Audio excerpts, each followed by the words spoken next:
नमस्कार। मैं राजेंद्र आपको आपके चैनल क्वांटमेटिक्स में एक बार फिर से तहे दिल से वेलकम करता हूं। आज ट्रेन का पहला क्लास है।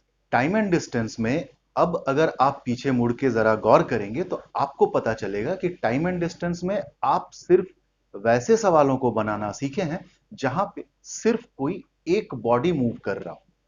या बॉडी कहने का मतलब है कि हो सकता है वो ट्रेन ही क्यों ना हो, बस, साइकिलिस्ट, जॉगर, हवाई जहाज वगैरह वगैरह, कोई एक चीज मूव कर रहा होता है तो एक्चुअली इनडायरेक्टली हम लोग स्पीड और एवरेज स्पीड रिलेटेड सम्स को सीख रहे होते हैं। स्पीड का ही कुछ और रूप रंग भी है जिसके बारे में अब हमें आगे सीखना है, और वो क्या है?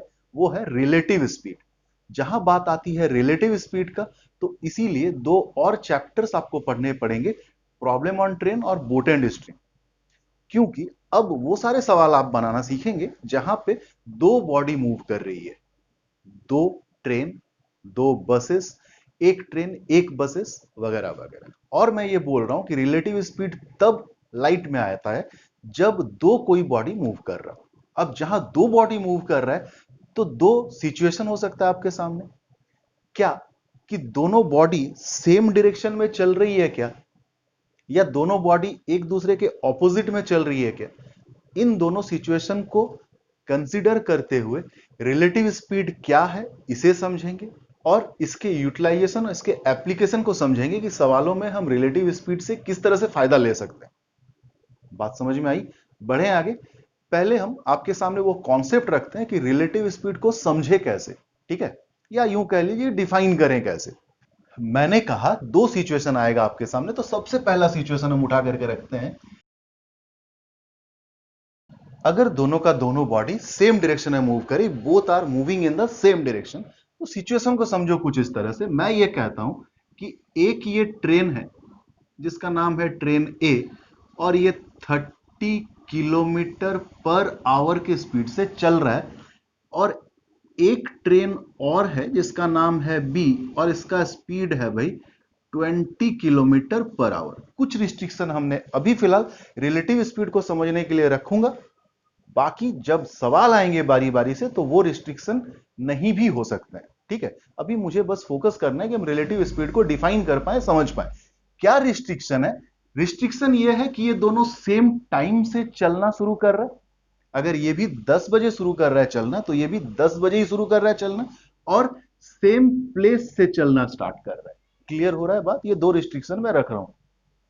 अब मैं क्या कह रहा हूं कि दोनों सेम डायरेक्शन में चल रहा है, तो हो सकता है कि ये भी इधर चल रहा है और ये भी इधर चल रहा है। अब अगर आप सोचें तो आप एक बात बोलो कि अभी फिलहाल इन दोनों के बीच में, इस ट्रेन और इस ट्रेन के बीच में डिस्टेंस कितना है भाई? 0 किलोमीटर। बोलो हाँ या ना। Distance between two train now currently is 0 kilometre. क्यों? रिस्ट्रिक्शन मैंने क्या कहा कि अभी दोनों सेम प्लेस पे है और सेम टाइम से चलना शुरू कर रहे हैं। क्या होगा तब अगर मैंने दोनों को बारी बारी से एक एक घंटा चलने के लिए दे दिया? तो आप समझो इस बात को, यहां से ट्रेन ए इधर चलेगा और ट्रेन ए यहां पहुंच जाएगा, यानी कि ये डिस्टेंस कितना होगा मेरे भाई? जरूर 30 किलोमीटर होगा ना। एक घंटा में 30 किलोमीटर चलता है ट्रेन ए, और ट्रेन बी अगर यहां से चले तो वो कहीं यहां तक पहुंचेगा, ट्रेन बी यहां हो जाएगा, और ये जो डिस्टेंस होगा ये होगा 20 किलोमीटर। अब आप मुझे बताओ, अब ट्रेन ए और ट्रेन बी के बीच जो दूरी है वो अब जीरो नहीं रहा, बल्कि 30 - 20, यानी कि ये जो डिस्टेंस होगा ये कितना हो जाएगा भाई? 10 किलोमीटर। कितने देर में? एक घंटे में। यही से इजाद होता है कॉन्सेप्ट ऑफ रिलेटिव स्पीड, यानी कि अब हम इस बात पे गारंटी कर सकते हैं कि हर एक घंटे में ए और बी के बीच का जो दूरी है वो 10 किलोमीटर से बढ़ने लगेगा। पहला घंटा चलने दिए तो दोनों के बीच का दूरी हो जाएगा 10 किलोमीटर। 2 घंटा चलने दे दें तो दोनों के बीच का जो डिस्टेंस हो जाएगा क्रिएट, वो हो जाएगा 20 किलोमीटर। यानी कि अगर इसी को हम एक मेजरमेंट लेने लगे तो आप समझो इस बात को कि इन दोनों के बीच का जो आपस में डिस्टेंस है, साथ में एक दिशा में चलने के वजह से, वो हर एक घंटे में 10 किलोमीटर का होने लगेगा। यानी कि हम कह सकते हैं कि ये 10 किलोमीटर पर आवर है। कब? जब एक बॉडी 30 से और एक बॉडी 20 से चलना शुरू कर रही है।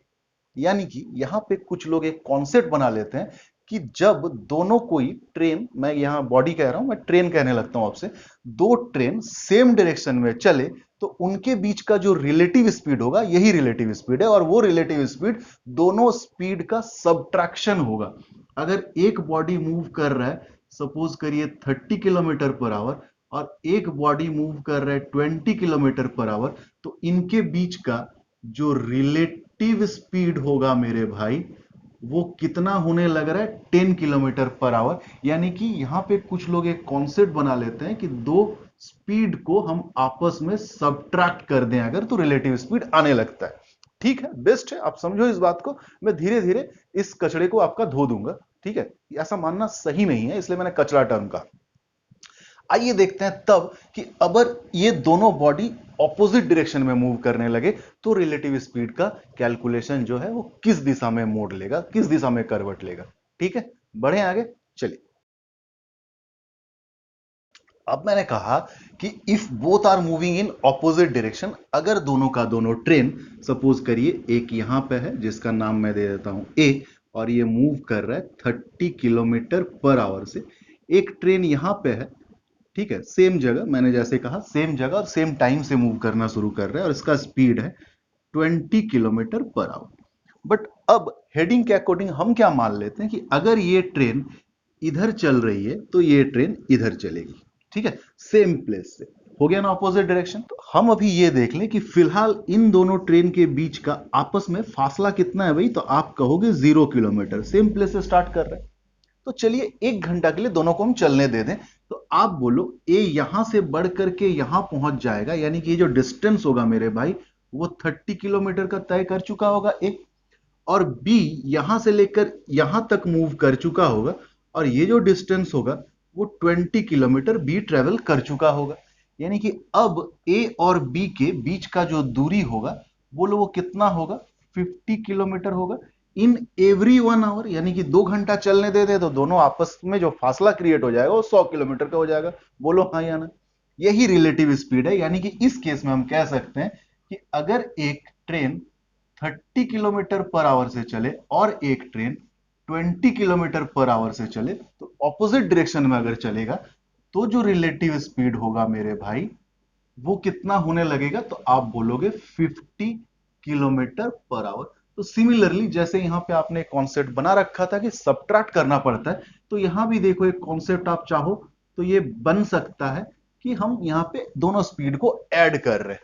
30 plus 20 is the relative speed of both when both are move in opposite direction, that is 50 kilometer per hour. Clear हो रहा है बात? गलत है कुछ हद तक, मैं बताऊंगा क्यों। तो ये बात तो तय है ना कि अगर सेम डायरेक्शन में चल रहा है तो सब्ट्रैक्ट करते हैं रिलेटिव स्पीड को पाने के लिए, और अगर ऑपोजिट डायरेक्शन में चलते हैं तो ऐड करते हैं रिलेटिव स्पीड को पाने के लिए। थोड़ा सा बैक जाके सोचते हैं कि रिलेटिव स्पीड का ये जो माजरा हमने देखा, ये प्लेन पे देखा, एक समतल जमीन पे देखा, जहां पे किसी मूविंग बॉडी को, ट्रेन को, बस को कोई हर्डल क्रिएट नहीं हो रही या कोई सपोर्ट नहीं मिल रहा है। यही सिचुएशन अगर हम बोट एंड स्ट्रीम में लेकर के आए हैं तो एक बात समझो, हो सकता है धारा इस दिशा में और बोट को भी मैं इस दिशा में ड्राइव कर रहा हूं, ठीक है, या मैं स्विम कर रहा हूं, तो बोट का जो रिस्पेक्टिव स्पीड है मेरे भाई, उसको ये जो रिवर करंट का स्पीड है सपोर्ट करेगा चलने में। और क्या सिचुएशन हो सकता है कि धारा इस दिशा में बह रही है, मैं बोट इस दिशा में लेके चल रहा हूं, यानी कि अब क्या होगा सिनेरियो, बोट के जो रिस्पेक्टिव स्पीड है उसको ये रिवर करंट एक हडल क्रिएट करेगा, एक हडल सा महसूस होगा, होगा ना? तो पहले तो हम बोट एंड स्ट्रीम में रिलेटिव स्पीड को कैसे कैलकुलेट करते हैं ये सीखने से पहले हम इसके पीछे का रीजन को समझ ले। पहले ये कॉन्सेप्ट को क्लियर कर ले कि सबट्रैक्ट और एडिशन से ही काम बन जाएगा या कुछ और भी है इसके पीछे का मायरा। तो आइए एक बात समझते हैं कि सबसे पहला बात तो आप ये जानते होंगे कि time into speed equal to distance, सारा खेल इसी का है। और अगर मैं ये मान लूं कि डिस्टेंस फिक्स है तो time is inversely proportional to speed. Time बढ़ेगा तो स्पीड घटेगा, टाइम घटेगा तो स्पीड बढ़ेगा। अब बात को समझते हैं इस कॉन्टेक्स्ट में कि मैंने ये कहा सेम डायरेक्शन में जो चलने का माजरा था, पहले उसको समझते हैं, फिर ऑपोजिट डायरेक्शन वाले को समझेंगे। मान लीजिए मैं कहता हूं कि यहां पे एक ट्रेन था, ट्रेन ए, जिसका स्पीड था 30 किलोमीटर पर आवर, और यहां पे एक ट्रेन था, ट्रेन बी, जिसका स्पीड था भाई 20 किलोमीटर पर आवर। हमने एक कॉन्सेप्ट बना लिया कि सेम डायरेक्शन में तो घटेगा और ऑपोजिट डायरेक्शन में तो ऐड होगा। बट अब समझते हैं इसके पीछे का एक्चुअल रीजन। अगर हम इस जगह से दोनों ट्रेन को बारी बारी से चलने के लिए दे दें, चूंकि ये फास्टर ट्रेन है, कुछ दूर तक तो ऐसा लगेगा कि दोनों ट्रेन साथ में, बट ये फास्टर ट्रेन कभी ना कभी इसको कंप्लीटली बाईपास कर देगा। तो इस सिचुएशन में फास्टर ट्रेन को स्लोअर ट्रेन को बाईपास करने में कुछ समय लग रहा है।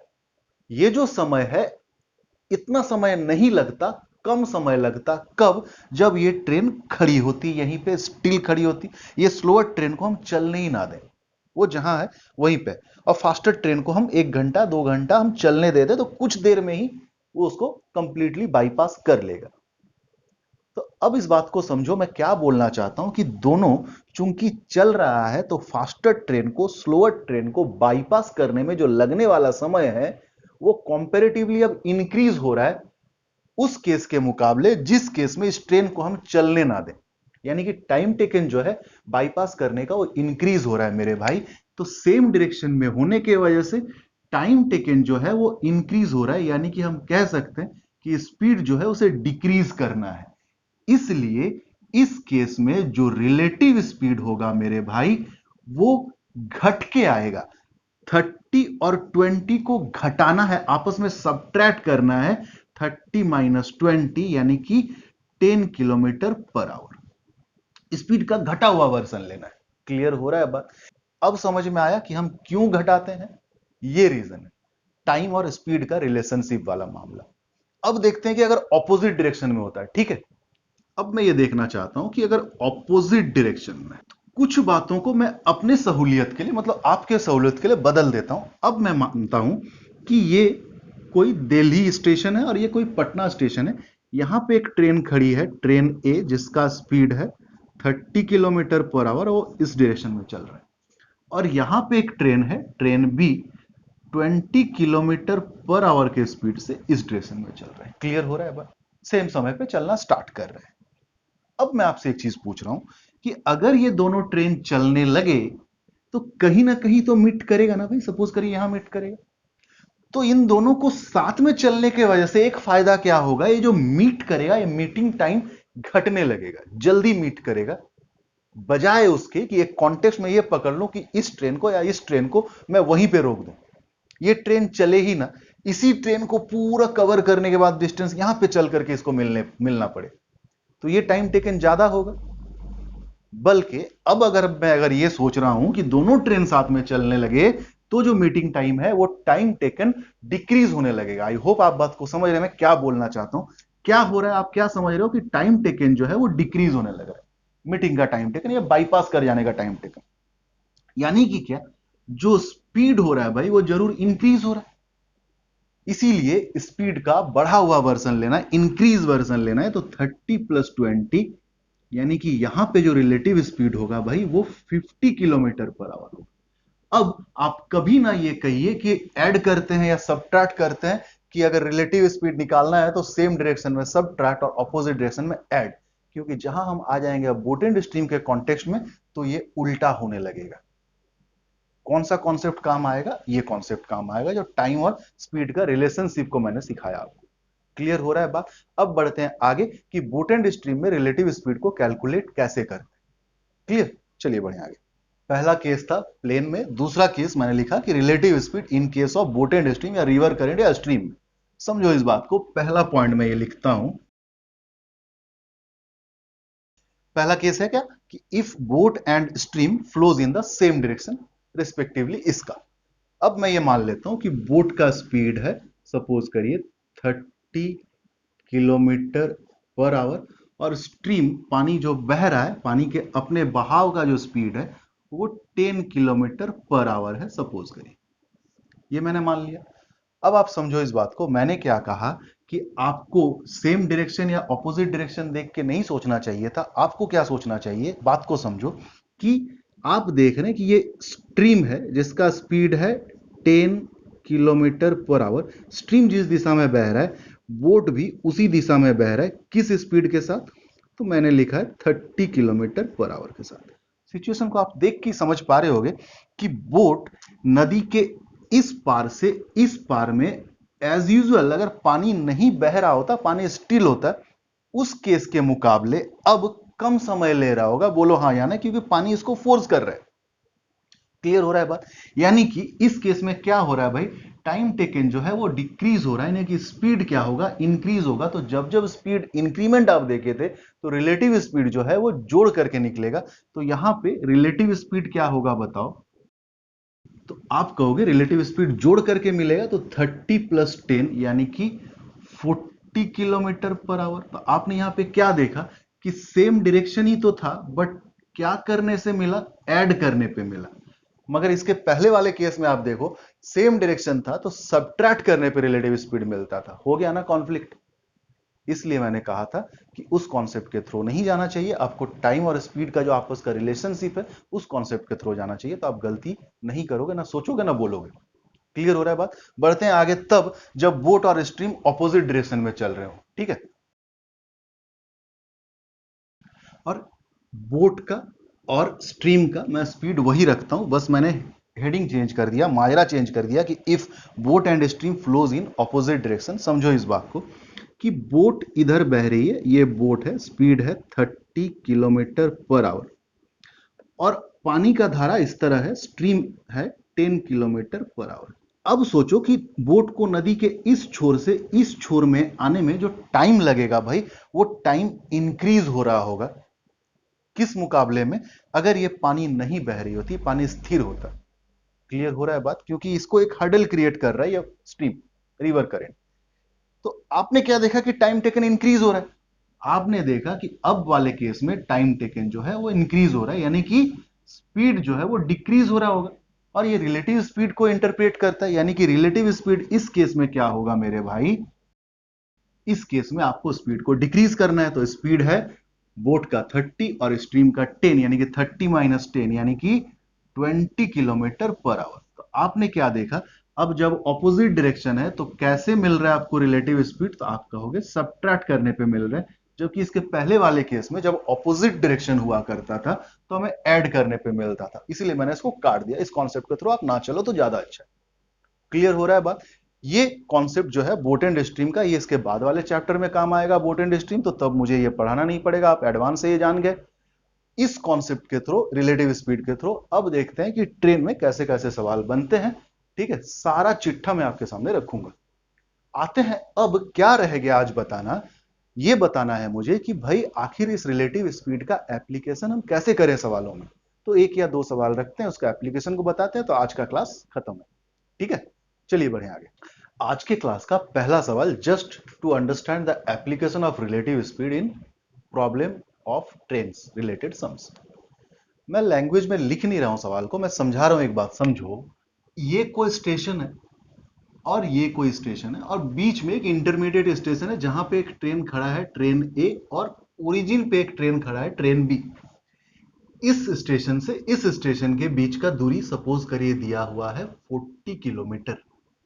क्लियर हो रहा है बात? और अभी जो समय हो रहा है मेरे भाई वो 7 AM है। बी का जो स्पीड है वो 30 किलोमीटर पर आवर है, और ए का जो स्पीड है वो 20 किलोमीटर पर आवर है। 7 बजे दोनों चलना शुरू हो गया।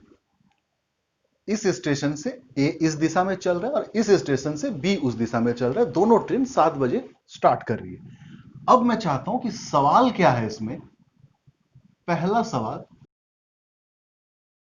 Eight what distance from the origin do they meet, यानी कि अगर ये दोनों ट्रेन कहीं पे भी मिल रही है तो उस जगह का ओरिजिन से क्या दूरी होगा, पहला सवाल। और दूसरा सवाल मैं ये रख रहा हूं, at what time will they meet, किस समय मिलेगा। अभी तो 7 बज रहा है, किस समय मिलेगा। तो पहले देखते हैं कि बगैर रिलेटिव स्पीड यूज किए टाइम एंड डिस्टेंस में जो जो कॉन्सेप्ट सीखे उसकी मदद से हम इस सवाल को कैसे सॉल्व करते हैं। तो बड़ा आसान है, देखो हम ये मान लेते हैं कि इस जगह पे मिला है। तो अगर इस जगह पे मिला है तो ए ने यहां से यहां तक चलने में जितना समय लिया होगा, बी ने भी यहां से यहां चलने में उतना ही समय लिया होगा। यानी कि ये जो time into speed equal to distance वाला मायरा है, यहाँ पे टाइम जो है भाई वो फिक्स हो गया।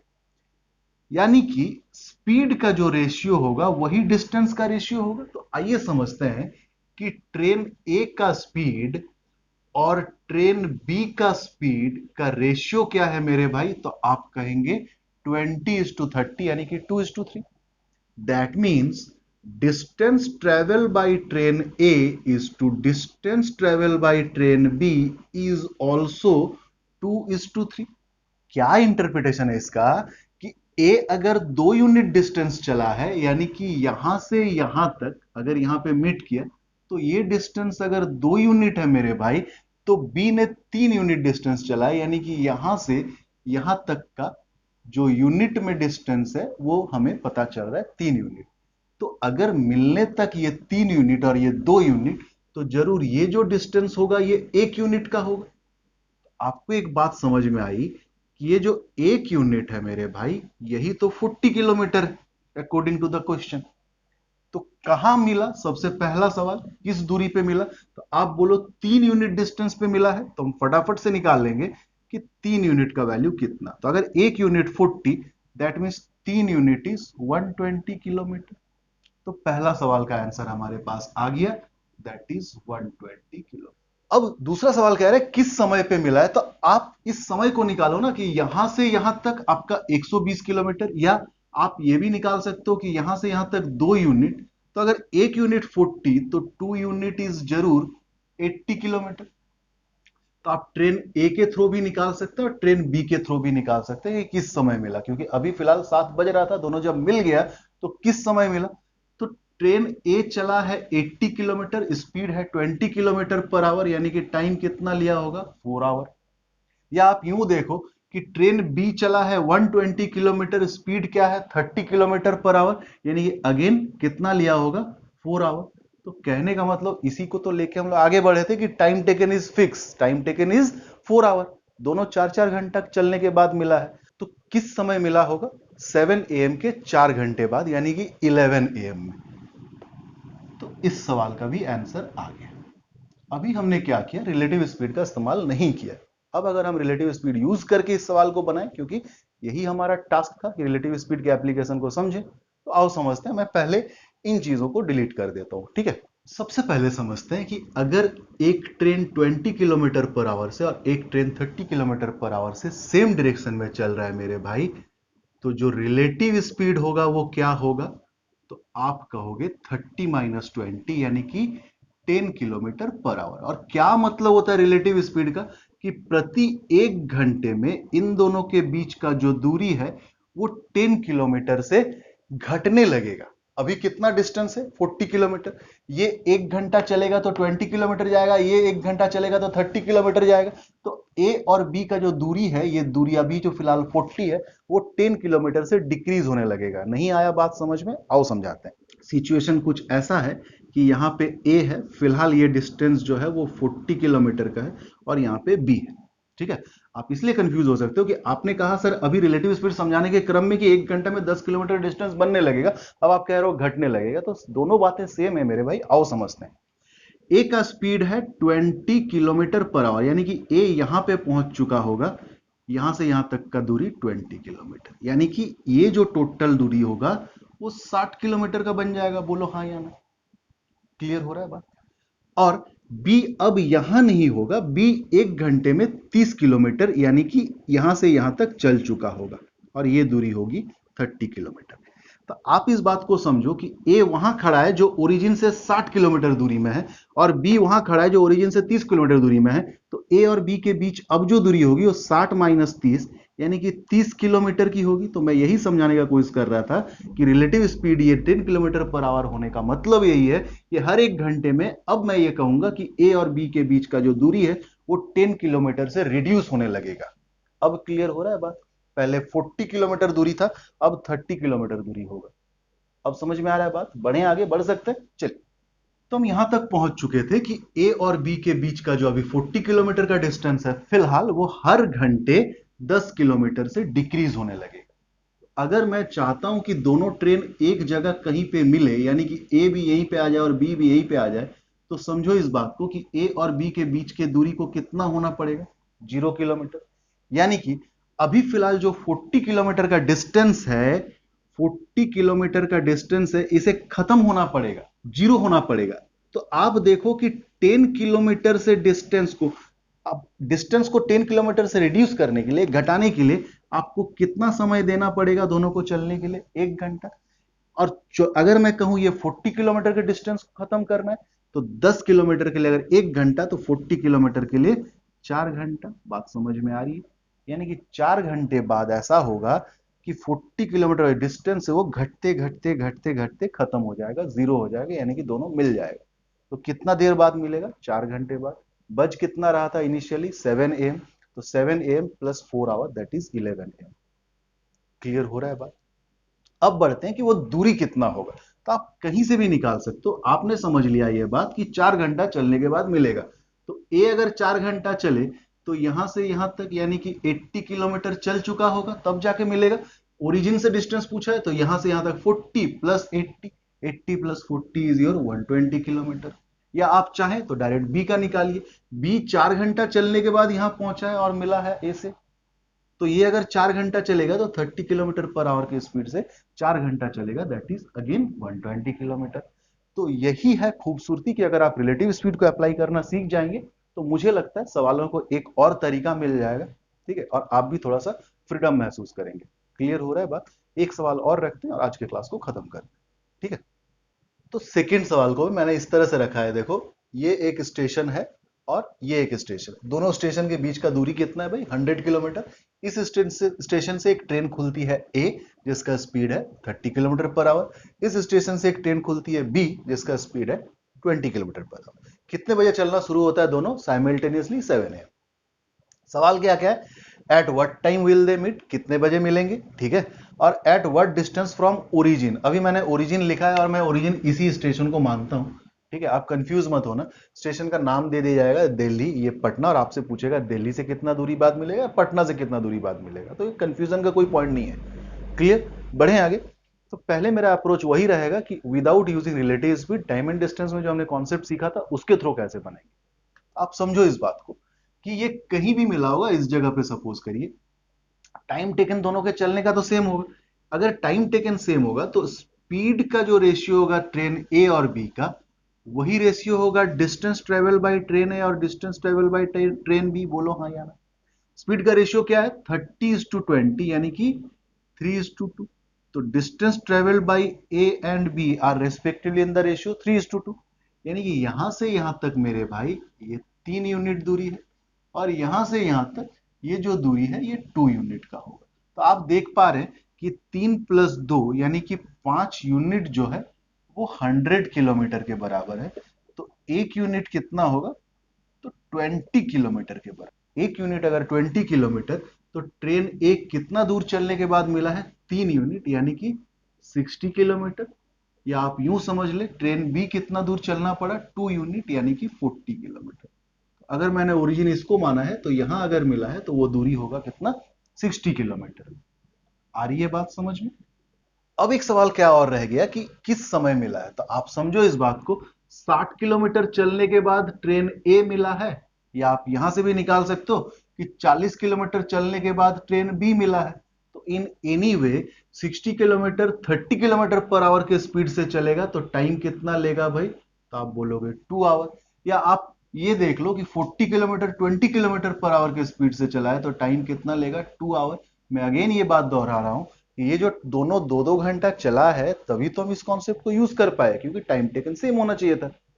तो 7 बजे से 2 घंटे बाद मिला, यानी कि दोनों ट्रेन आपस में मिला होगा 9 AM में। क्लियर हो गया बात? अब फटाफट से आ जाते हैं क्लास को खत्म करने से पहले कि रिलेटिव स्पीड के अप्रोच से इस सवाल को कैसे बनाना चाहिए।